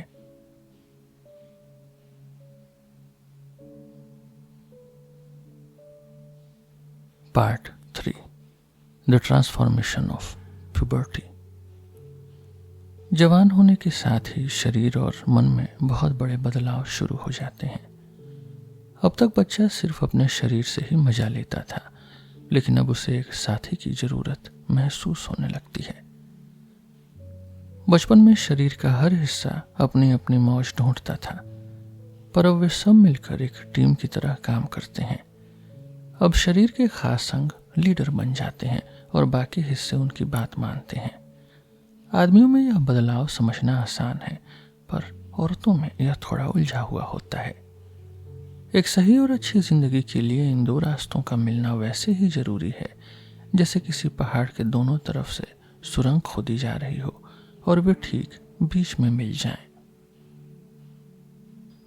आदमियों के लिए अब नया मकसद अपने शरीर से अंश यानी सेक्सुअल प्रोडक्ट्स बाहर निकालना है। यह काम न सिर्फ बहुत मजा देता है बल्कि आगे चलकर बच्चे पैदा करने में भी मदद करता है। यह इंसान सिर्फ अपने मजे के लिए नहीं बल्कि आने वाली पीढ़ी के लिए काम करता है। अगर इस नए तालमेल को बनाने में कोई गड़बड़ हो जाए तो मन की बीमारियां और रुकावटें पैदा हो जाती हैं। बचपन के शांत समय के बाद अब शरीर के बाहरी अंग अचानक तेजी से बढ़ने लगते हैं। साथ ही शरीर के अंदरूनी हिस्से यानी इंटरनल ऑर्गन्स भी इतने तैयार हो जाते हैं कि वे एक नया जीवन शुरू कर सकें। यह पूरा सिस्टम 3 तरीकों से जागता है। पहला, बाहर से, शरीर के खास हिस्सों को छूने या सहलाने से। दूसरा, अंदर से, शरीर के अंदरूनी रसायनों यानी केमिकल्स और हलचल से। और तीसरा, ख्यालों से, हमारे मन में आने वाली पुरानी यादों या नई सोच से। इसका नतीजा यह होता है कि मन में एक अजीब सी बेचैनी या टेंशन या खिंचाव महसूस होने लगता है। शरीर पूरी तरह से तैयार हो जाता है, जैसे मर्द के अंग में कड़ापन यानी इरेक्शन आना। यह खिंचाव या तनाव थोड़ा अनोखा है। आमतौर पर जब मन में किसी चीज का दबाव या तनाव होता है तो वह बुरा लगता है, जैसे भूख या प्यास लगने पर होता है। हम उस तनाव को जल्दी खत्म करना चाहते हैं, लेकिन प्यार वाला यह तनाव या सेक्सुअल टेंशन शुरू से ही मजा देने लगता है। अब सवाल यह है कि इस बेचैनी वाले तनाव और मजे का आपस में क्या रिश्ता है। इसे हम अगली कहानी में समझेंगे। मजा और दर्द, प्लेजर और पेन के बारे में समझना आज भी साइंटिस्टों के लिए एक मुश्किल पहेली जैसा है। चलिए देखते हैं कि जवानी की इस नई तैयारी में हमारे शरीर के खास हिस्से कैसे काम करते हैं। जब कोई किसी को पसंद करने की कोशिश करता है तो सबसे पहले आंखें अपना काम शुरू करती हैं। आंखें सामने वाले में जो सुंदरता देखती हैं उसे ही हम अट्रैक्शन कहते हैं। यह खिंचाव या फीलिंग एक तरफ तो थोड़ा मजा देती है और दूसरी तरफ शरीर के अंदर उस हलचल को जगा देती है जिसकी कमी थी। इसे एक एग्जाम्पल से समझते हैं। अगर कोई किसी को छुए, जैसे कोई एक औरत की छाती यानी ब्रेस्ट को सहलाए, तो उस छुअन से, उस टच से एक प्लेजर मिलता है, एक सुखद एहसास। यह छोटा सा मजा मन में और बड़े मजे की भूख जगा देता है। यही असली पहेली है, यही प्रॉब्लम है कि कैसे एक छोटा सा मजा और भी बड़े मजे की मांग पैदा कर देता है। शरीर के इन हिस्सों का काम बहुत साफ है। ये सब मिलकर थोड़ा थोड़ा मजा पैदा करते हैं ताकि शरीर में वह ताकत आ सके जिससे आखिरी काम पूरा हो सके। यह मजा 2 तरह का होता है। पहला, शुरुआती मजा यानी फोर प्लेजर, जो मजा छूने, देखने या सहलाने से मिलता है। यह बिल्कुल वैसा ही है जैसा बच्चों को बचपन में मिलता था। इसका काम बस बड़े मजे के लिए रास्ता तैयार करना है। फिर दूसरा, आखिरी मजा, एंड प्लेजर। यह वह मजा है जो काम के बिल्कुल आखिर में मिलता है। इससे मन की सारी बेचैनी एकदम शांत हो जाती है। यह नया मजा सिर्फ जवानी के बाद ही मुमकिन होता है। लेकिन इस रास्ते में एक बड़ा खतरा भी है। अगर शुरुआती मजा यानी फोर प्लेजर जरूरत से ज्यादा मिलने लगे तो शरीर की बेचैनी कम हो जाती है। ऐसे में इंसान आगे बढ़ने की ताकत खो देता है। वह अपने मंजिल तक पहुंचने के बजाय बीच रास्ते के कामों जैसे सिर्फ देखना या छूने में ही अटक जाता है। अक्सर ऐसा उन लोगों के साथ होता है जिन्हें बचपन में शरीर के उन हिस्सों से बहुत ज्यादा मजा मिला हो। यही वजह है कि बहुत से लोग अपनी पुरानी आदतों को नहीं छोड़ पाते और उनकी पसंद अजीब बन जाती है। अगर बचपन में ही शरीर के खास अंगों की तैयारी शुरू हो जाए तो बड़ा होकर शुरुआती मजे में अटकने का डर कम हो जाता है। 8 साल की उम्र से लेकर जवानी तक ये अंग लगभग बड़ों की तरह ही बर्ताव करने लगते हैं। भले ही उस समय उनका कोई बड़ा मकसद नहीं होता, फिर भी वे शरीर में हलचल और बेचैनी पैदा करना सीख जाते हैं। सच तो यह है कि बचपन की ये छोटी छोटी बातें ही तय करती हैं कि बड़ा होकर इंसान की पसंद कैसी होगी और उसका शरीर कैसे काम करेगा। अभी तक यह एक राज है कि जब हम शरीर के किसी हिस्से को सहलाते हैं तो यह टेंशन या तनाव कहाँ से आता है। यह कहना गलत होगा कि यह टेंशन सिर्फ मजे से पैदा होता है, क्योंकि जब सबसे ज्यादा मजा मिलता है तब तो सारा टेंशन खत्म हो जाता है। इसका मतलब है कि मजा और तनाव दोनों अलग अलग चीजें हैं। शरीर के अंदर जो खास चीज, जो सेक्सुअल सब्सटेंस या सीमेन बनती है, उसका इस टेंशन से गहरा रिश्ता है। जब यह चीज शरीर के अंदर ज्यादा जमा हो जाती है तो यह बाहर निकलने का रास्ता ढूंढती है। कई बार सोते समय सपनों के जरिए यह अपने आप बाहर निकल जाती है। अगर शरीर में यह चीज कम हो तो इंसान को शरीर के दूसरे हिस्सों में भी वह मजा महसूस नहीं होता। एक सोचने का तरीका यह है कि जब ये चीजें शरीर की थैलियों में भर जाती हैं तो वे नसों पर दबाव डालती हैं। यह दबाव दिमाग तक पहुंचता है और हमें बेचैनी या तनाव महसूस होता है। जब हम शरीर के किसी हिस्से को छूते हैं तो वह इस तनाव को और बढ़ा देता है। पुरानी किताबों में जो बातें लिखी गई हैं वे ज्यादातर जवान मर्दों को ध्यान में रखकर लिखी गई हैं, लेकिन हमें 3 और तरह के लोगों के बारे में भी सोचना होगा: छोटे बच्चे, औरतें और वे मर्द जिनके शरीर में ये चीजें नहीं बनती। इन तीनों के मामले में वह चीज यानी सीमेन वैसे जमा नहीं होती जैसे एक जवान मर्द में होती है। फिर भी उनके अंदर वह खिंचाव और चाहत मौजूद होती है। इसलिए हमें अपनी जांच पड़ताल को और गहराई से समझना होगा। बहुत से लोग सोचते हैं कि प्यार या शरीर की चाहत सिर्फ उन्हीं अंगों से आती है जो बच्चे पैदा करने के बीज बनाते हैं, लेकिन यह सोचना पूरी तरह सही नहीं है। जांच पड़ताल में देखा गया है कि अगर किसी मर्द के वे अंग निकाल भी दिए जाएं, तब भी उसके मन में चाहत बनी रह सकती है। इसका मतलब है कि सिर्फ वे अंग ही सब कुछ नहीं है। औरतों के साथ भी ऐसा ही होता है। उनके अंग हटाने के बाद भी उनकी पसंद नहीं बदलती। सच तो यह है कि हमें अभी भी पूरी तरह नहीं पता कि शरीर का कौन सा हिस्सा प्यार का असली मालिक है। अब पता चला है कि गले में मौजूद थायराइड ग्लैंड का भी इसमें बहुत बड़ा हाथ होता है। एक सोचने का तरीका यह है कि जब हम शरीर के खास हिस्सों को छूते हैं तो हमारे शरीर के अंदर कुछ केमिकल्स टूटने लगते हैं। ये टूटे हुए हिस्से दिमाग और रीढ़ की हड्डी को एक खास सिग्नल भेजते हैं। यह बिल्कुल वैसा ही है जैसे कोई नशीली चीज हमारे शरीर पर असर डालती है।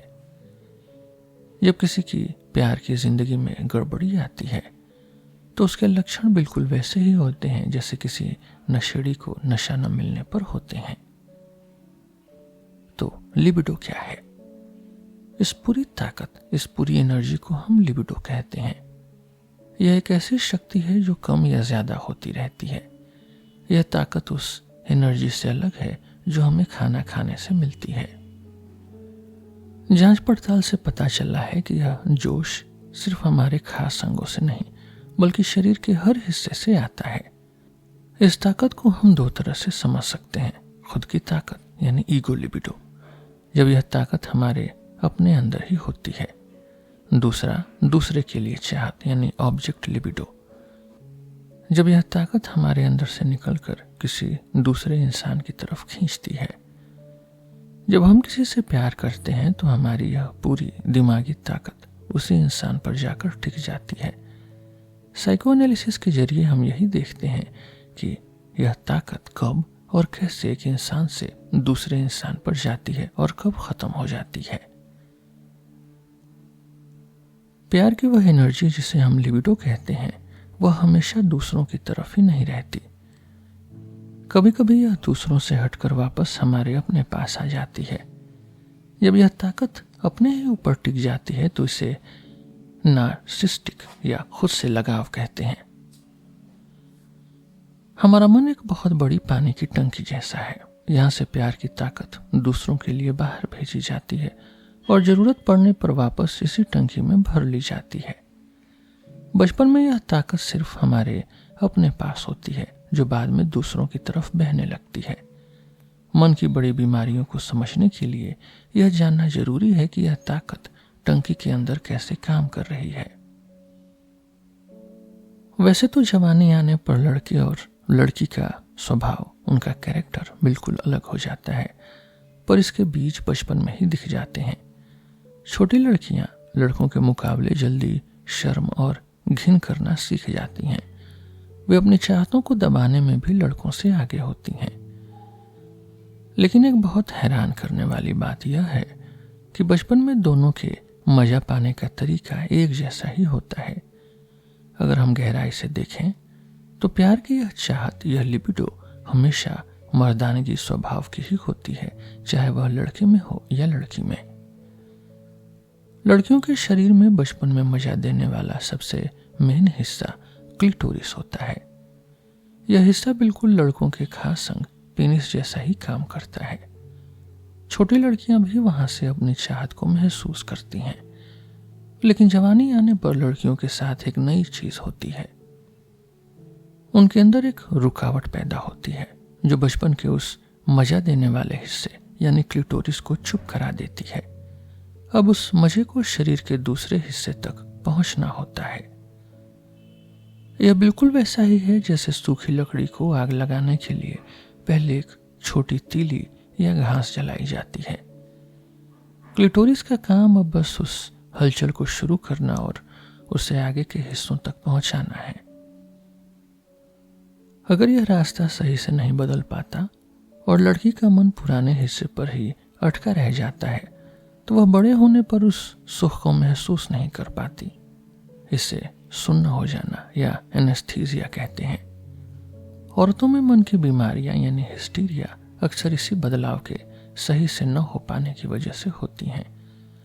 मर्द का मजा पाने का मेन हिस्सा बचपन से जवानी तक एक ही रहता है, पर औरत को अपना मेन हिस्सा बदलना पड़ता है। जब जवानी आती है तो मर्द का शरीर उसे एक नए मकसद की तरफ खींचने लगता है। उसका शरीर अब पूरी तरह से तैयार है, लेकिन इस साथी को ढूंढने की तैयारी तो बचपन में ही शुरू हो गई थी। शुरू में जब बच्चा अपनी माँ का दूध पीता है तो उसे खाने के साथ साथ एक बहुत अच्छा एहसास भी मिलता है। उसका सबसे पहला प्यारा साथी उसकी माँ की छाती यानी ब्रेस्ट ही होती है। बाद में वह इसे खो देता है। लेकिन जब वही बच्चा जवान होकर किसी साथी को ढूंढता है तो वह असल में अपने उसी पुराने प्यार को फिर से ढूंढ रहा होता है। इसलिए कहते हैं कि नया प्यार ढूंढना असल में पुराने प्यार को वापस पाना ही है। भले ही बच्चा बड़ा होकर दूध पीना छोड़ दे, पर माँ बाप का प्यार उसके मन पर गहरा असर छोड़ता है। जो लोग बच्चे का ख्याल रखते हैं, बच्चा उनसे बहुत ज्यादा जुड़ जाता है। माँ जब बच्चे को चूमती है, सहलाती है या गोद में लेकर झुलाती है तो वह अनजाने में बच्चे के अंदर की चाहत को जगा रही होती है। माँ को शायद लगेगा कि यह सिर्फ पवित्र प्यार है, प्योर लव है और वह बच्चे को कोई नुकसान नहीं पहुंचा रही। लेकिन सच तो यह है कि यही लाड प्यार आगे चलकर बच्चे को एक मजबूत मर्द या औरत बनने में मदद करता है। हाँ, लेकिन अगर माँ बाप जरूरत से ज्यादा लाड प्यार करें तो यह बच्चे के लिए थोड़ा नुकसानदेह भी हो सकता है। इससे बच्चा जिद्दी या बिगड़ा हुआ बन सकता है।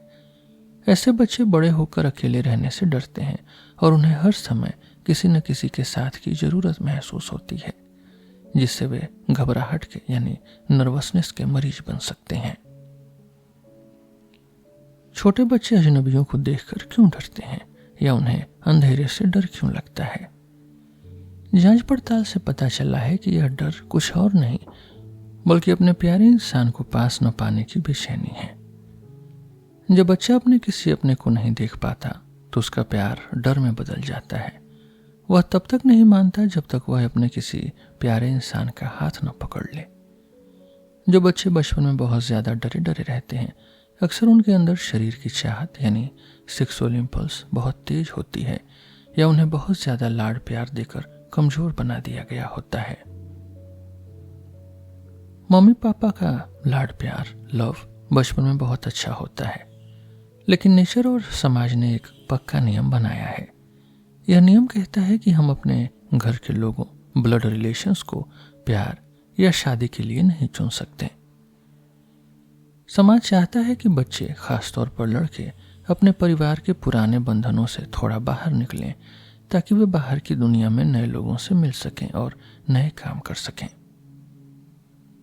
जब बच्चे जवान होने लगते हैं तो उनके मन में कई तरह के ख्याल आने लगते हैं।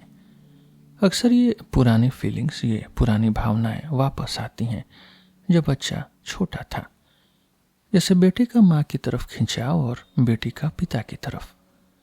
जवानी का सबसे जरूरी और थोड़ा दुख भरा काम यह है कि बच्चा अपने मम्मी पापा की हर बात को यानी अथॉरिटी को आंख बंद करके मानने के बजाय अपनी अलग पहचान बनाए।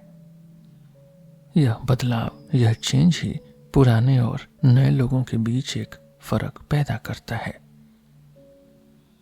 कुछ लोग इस रास्ते को पार नहीं कर पाते। वे बड़े तो हो जाते हैं पर उनका मन बचपन वाले लाड प्यार में ही अटका रह जाता है।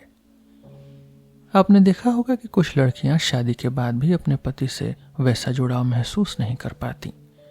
वे अपने पति के साथ ठंडी रहती हैं। जांच पड़ताल से पता चला है कि उनका सारा प्यार, सारा लिबिडो अब भी उनके मम्मी पापा के लिए ही बचा हुआ है। उनके लिए प्यार का मतलब अब भी सिर्फ वही पुराना बचपन वाला है। मन की बीमारी अक्सर उन्हीं लोगों को होती है जो अपने परिवार के प्यार से बाहर नहीं निकल पाते। जब बाहर की दुनिया में उनका दिल टूटता है या कोई परेशानी आती है तो उनका मन वापस बचपन की पुरानी यादों और पुराने लोगों की तरफ भागने लगता है। साइको एनालिसिस से हम इन दबी हुई यादों को बाहर लाते हैं। इससे मरीज को समझ आता है कि वह असल में अभी भी अपने पुराने रिश्तों में ही फंसा हुआ है। जब वह यह बात समझ जाता है तभी वह इस मानसिक बीमारी से बाहर निकल पाता है। भले ही कोई बच्चा अपने मम्मी पापा के प्यार में न फंसा हो, फिर भी उसका असर जिंदगी भर रहता है। आपने देखा होगा कि कई बार नौजवान लड़कों को अपने से बड़ी औरतें पसंद आती हैं और लड़कियों को अपने से बड़े और ताकत वाले मर्द अच्छे लगते हैं। ऐसा इसलिए होता है क्योंकि वे लोग उनके मन में उनकी माँ या पिता की याद ताजा कर देते हैं। मर्द अक्सर अपनी माँ की वही छवि ढूंढता है जो उसके बचपन में उसके मन में बसी है। कई बार असली माँ को यह नया बदलाव पसंद नहीं आता और वह चिढ़ने लगती है। अगर बचपन में मम्मी पापा के बीच झगड़े रहे हों या उनके रिश्ते खराब रहे हों तो आगे चलकर बच्चों की पसंद पर बहुत बुरा असर पड़ता है। उन्हें मन की बीमारी भी हो सकती है। जवानी के शुरू के दिनों में लड़के लड़कियों की अपने ही जैसे दोस्तों के साथ बहुत गहरी दोस्ती होना एक आम बात है, लेकिन ज्यादातर लोग सही रास्ते पर ही रहते हैं। इसकी कुछ वजहें भी हैं। लड़कों के लिए माँ का दुलार और बचपन की यादें उन्हें औरतों की तरफ खींचती हैं। पिता के साथ एक तरह की होड़, एक तरह की राइवलरी और डर उन्हें मर्दों से दूर रखता है। सोसाइटी और बड़े भी हमें सिखाते हैं कि क्या सही है और क्या गलत। पुराने जमाने में बड़े घरों के बच्चों को अक्सर नौकर पालते थे। माँ का प्यार कम मिलने की वजह से उन बच्चों की पसंद अक्सर बदल जाती थी। आज भी अगर माँ अपने बच्चे पर ध्यान न दे तो ऐसा हो सकता है। अगर घर में मम्मी पापा में से कोई एक न हो, जैसे मौत या तलाक की वजह से, तो बच्चा अपना सारा प्यार बचे हुए एक ही इंसान पर लुटाने लगता है। इससे आगे चलकर उसकी पसंद हमेशा के लिए बदल सकती है और वह अपने जैसे ही जेंडर के लोगों को पसंद करने लग सकता है।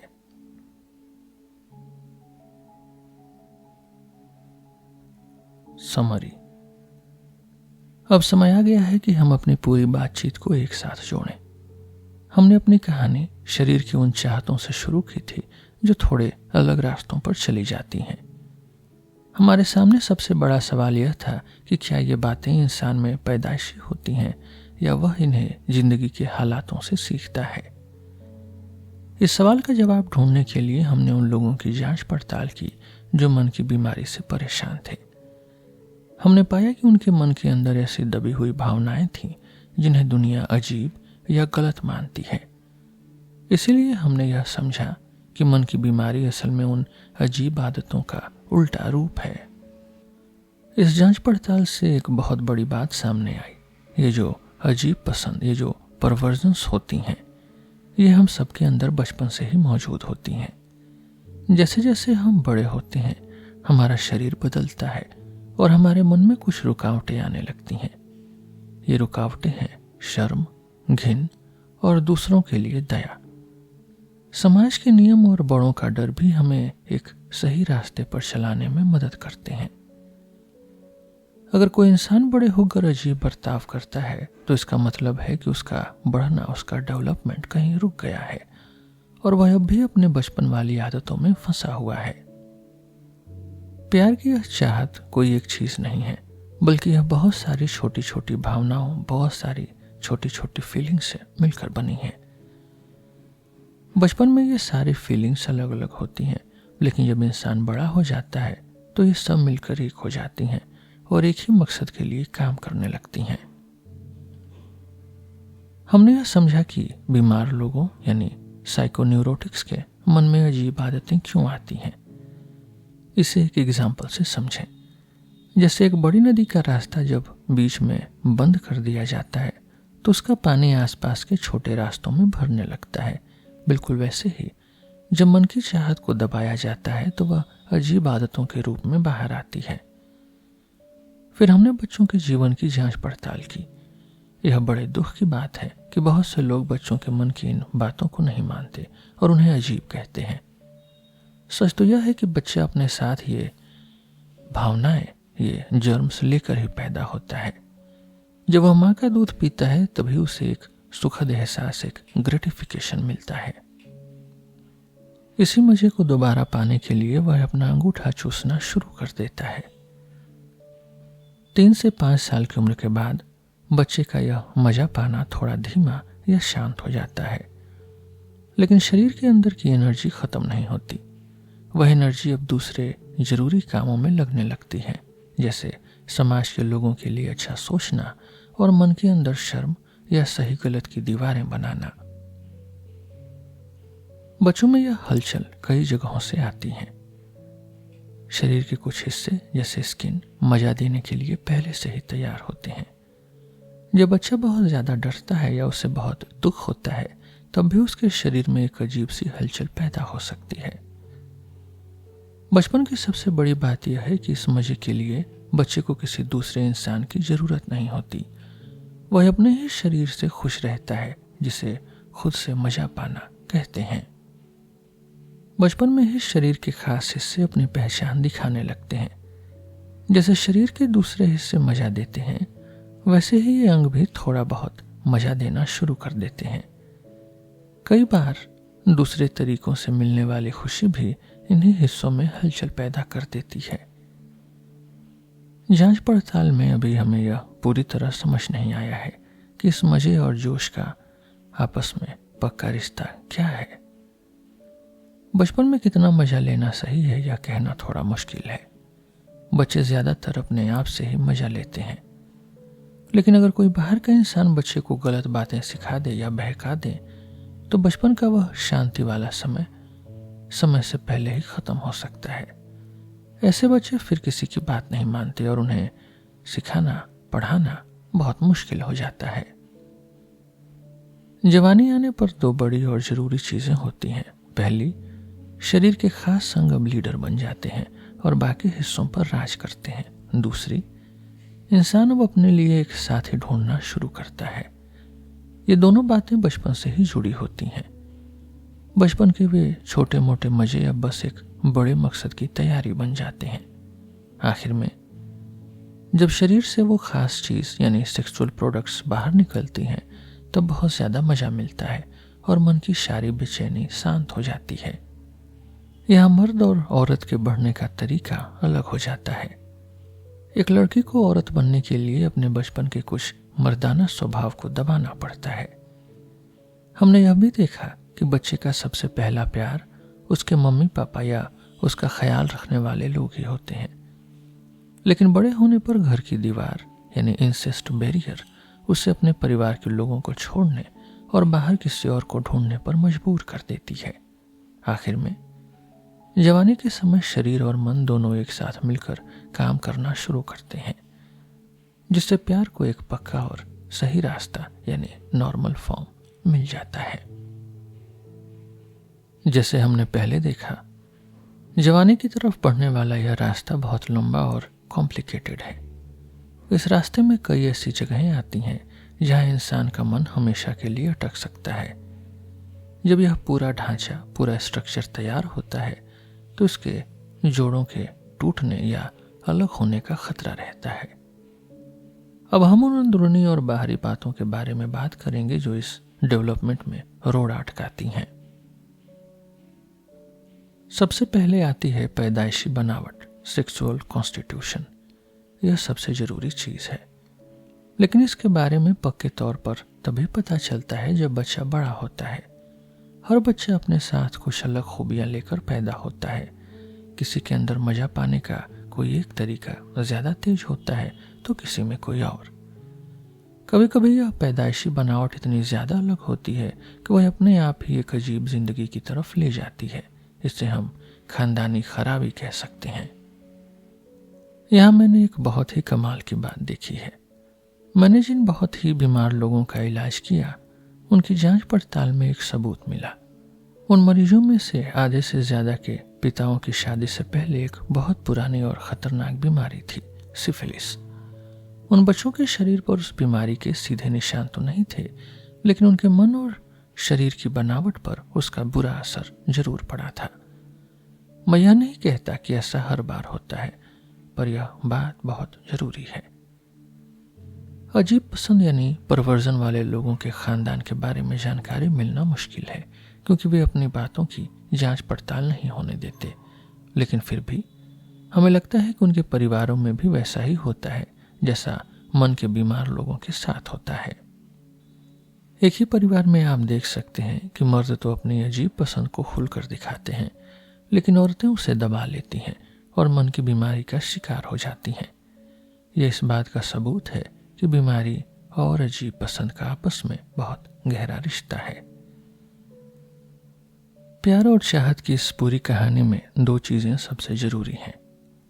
पहली वह जो हम पैदा होते समय अपने साथ लाते हैं, यानी कॉन्स्टिट्यूशन, और दूसरी वह जो हमारे साथ बचपन में या बाद में होता है, यानी एक्सपीरियंस। कुछ लोग कहते हैं कि सब कुछ पैदाइशी होता है, लेकिन कोई भी समझदार इंसान इस बात से मना नहीं करेगा कि बचपन की यादें और बाद में होने वाले हादसे हमारी जिंदगी को पूरी तरह बदल सकते हैं। असल में ये दोनों बातें एक दूसरे की दुश्मन नहीं, बल्कि दोस्त हैं और मिलकर काम करती हैं। पैदाइशी ताकत तब तक बाहर नहीं आती जब तक जिंदगी उसे कोई मौका न दे, और बाहर के किसी हादसे का गहरा असर तभी होता है जब हमारे मन के अंदर की बनावट वैसी हो। यह बिल्कुल एक तराजू की तरह है, जहां एक चीज कम होने पर दूसरी उसे बैलेंस कर देती है। जांच पड़ताल से यह साफ हो गया है कि बचपन के एक्सपीरियंसेस सबसे ज्यादा ताकतवर होते हैं। अगर हमारे बढ़ने के रास्ते में कोई बड़ी रुकावट या चोट आती है तो इंसान आगे बढ़ने के बजाय पीछे की तरफ मुड़ जाता है। इसका मतलब यह है कि वह बड़ा होने के बावजूद अपने पुराने बचपन वाले मजे की तरफ वापस भागने लगता है। यही वह मोड़ है जहां से मन की बीमारियां शुरू होती हैं। एक जरूरी चीज जो जांच पड़ताल में सामने आई है वह है समय से पहले बड़ा हो जाना। कभी कभी बच्चे का शांति वाला समय जरूरत से पहले ही खत्म हो जाता है।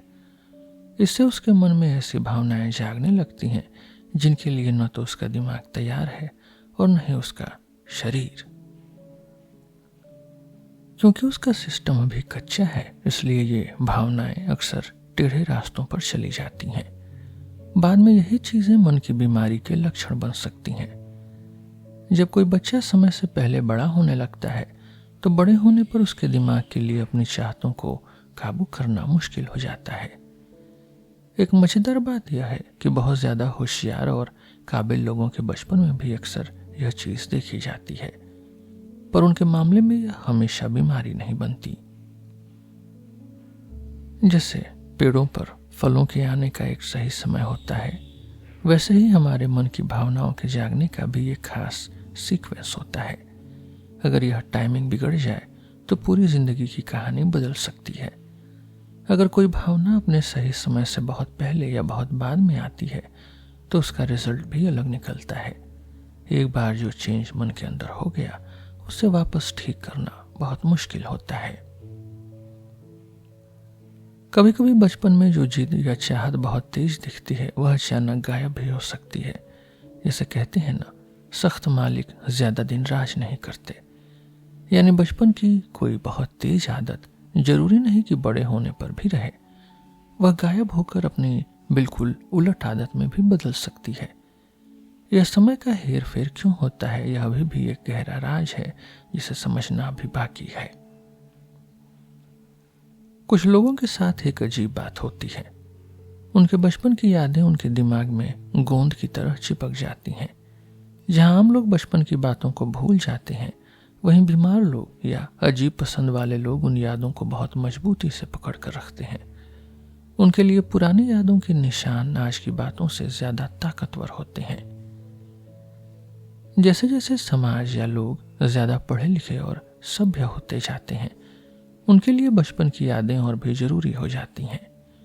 जो लोग बहुत सादा जीवन जीते हैं वे बस आज के पल में जीते हैं और पुरानी बातों पर इतना ध्यान नहीं देते। पर हमारे जैसे लोगों के लिए बचपन की एक छोटी सी बात भी पूरी जिंदगी का रास्ता तय कर सकती है। जब बचपन में कोई बच्चा किसी गलत बहकावे में आ जाता है तो वह एक्सपीरियंस उसके मन में हमेशा के लिए घर कर लेता है। इसे ही हम मन का अटक जाना या फिक्सेशन कहते हैं। यह तब होता है जब चार चीजें एक साथ मिल जाती हैं। पहला, बच्चे की अपनी पैदाइशी बनावट यानी उसका कॉन्स्टिट्यूशन। दूसरा, उसका समय से पहले बड़ा होना यानी प्रीमैच्योरिटी। तीसरा, यादों का मजबूती से चिपकना यानी एडहेशन।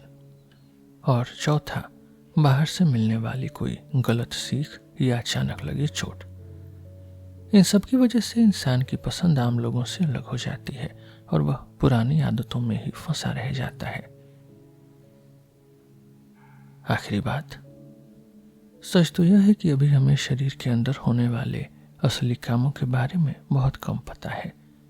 इसीलिए हम अभी तक कोई ऐसी पक्की कहानी नहीं बना पाए हैं जो हर बात का सबूत दे सके और आम या बीमार इंसान की हर हरकत को पूरी तरह समझा सके।